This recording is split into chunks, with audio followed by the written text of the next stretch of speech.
Hello বন্ধুরা, কেমন আছো সবাই? আশা করি সবাই ভালো আছো। আমিও খুব ভালো আছি। তো দেখো, আবার একটি ছোট্ট ভিডিও নিয়ে তোমাদের সঙ্গে চলে এলাম। তো ভিডিওটি সবাই দেখো।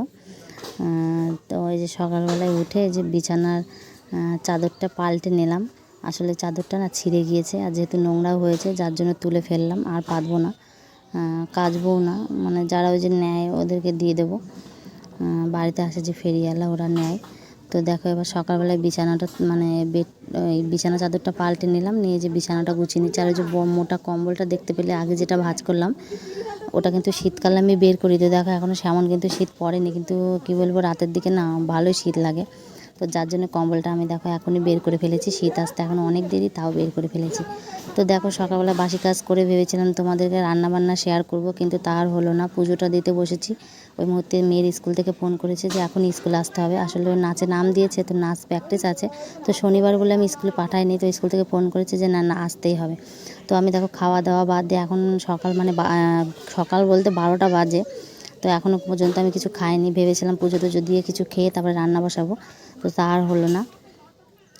তো দেখো, এবার না খেয়ে দিয়ে একদম বেরিয়ে পড়েছি মেয়ের স্কুলে তাড়াতাড়ি করে। তো দেখো, স্কুলে চলে এসেছি। এসে এই যে নাচ প্র্যাকটিস হচ্ছে, তো আমি এই যে ভেতরে বসে আছি। বাইরে বসি, কিন্তু বাইরে যেহেতু কেউ নেই, তো যার জন্য ভাবলাম এখানে যে ওরা নাচ প্র্যাকটিস করছে একটু বসে বসে দেখি। তো যার জন্য এখানে বসে আছি, বসে এই যে নাচ দেখছি। তো দেখো, এরা নাচ প্র্যাকটিস করছে। ওই যে এটা কিন্তু আমার মেয়ের এই যে আলতা পরে দেখছে যে এই সাইডে, তো ওইটা আমার মেয়ে।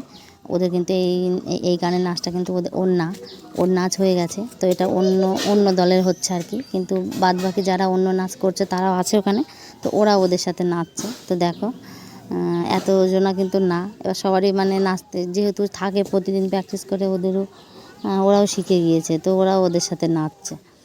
আরে দেখো কেমন বদমাইশ। তো এখানে কিন্তু ওই যে রবীন্দ্র ভবনে অনুষ্ঠানটি হবে নভেম্বরের 6 তারিখে, তো ওখানে গিয়ে যাবো।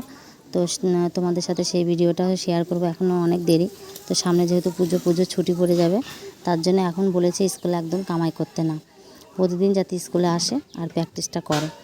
তো যার জন্যই আর কি আসা। তো দেখো, আমি এখানে বসেছিলাম, মেয়ে গেছে খেতে।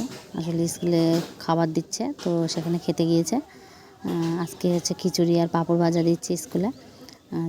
চলো তোমাদেরকে একটু দেখাই যে এখানটা হচ্ছে ম্যামরা বসে থাকে আর কি, ওই যে শিক্ষকদের রুম ওটা। তো এই দেখো খেতে বসেছে, ওই যে সামনেই বসে আছে, আর আমি ওখানটাতে বসে আছি। ফ্যান চলছিল, আর বাইরে কিন্তু এক একজন করে সব চলে এসছে, বাড়ির সব লোক। তো ওরাও আছে। তো দেখো, আমি এখান দিয়ে এসে যে স্কুলটা তোমাদেরকে একটু দেখাই। ওই পাশে যে দেখতে পাচ্ছে না, ওইটা কিন্তু আরেকটা স্কুল, আর এটা দুটো স্কুলের একই নাম, কিন্তু দুটো আলাদা। তো দেখো, আমি বাইরে চলে এসেছি। এসে এই যে পাশে কিন্তু সাই বাবার মন্দির আছে, তো এখানে মনে হয় আজকে পুজো টুজো হচ্ছে, প্যান্ডেল ট্যান্ডেল করে অনেক মানুষ এসেছে। এসে এই যে এখানে সব পুজো টুজো দিয়েছে, বেশ ভালো লাগে। স্কুলে এখানে যে খেলা টেলা করায়, শীতকাল আসলে তবেই মাঠে নামায়। এখন যা গরম রোদ পড়ছে, এখন মাঠে নিয়ে আসে না বাচ্চাদেরকে। তো এই দেখো, স্কুলের নাম শ্রী রামকৃষ্ণ বিবেকানন্দ শিক্ষায়তন। তো দেখো, বাড়ি এসে ফুটি নিয়ে এসেছিলাম, গরমের মধ্যে ফুটিটাই খাওয়া হচ্ছে। তো বন্ধুরা, ছোটো ভিডিওটি কেমন লাগলো তোমরা কমেন্ট করে জানিও, লাইক কমেন্ট শেয়ার করে দিও। কি বলবো, যারা চ্যানেলটিকে সাবস্ক্রাইব করেনি তারা সাবস্ক্রাইব করে দিও। আজকের মতো টাটা।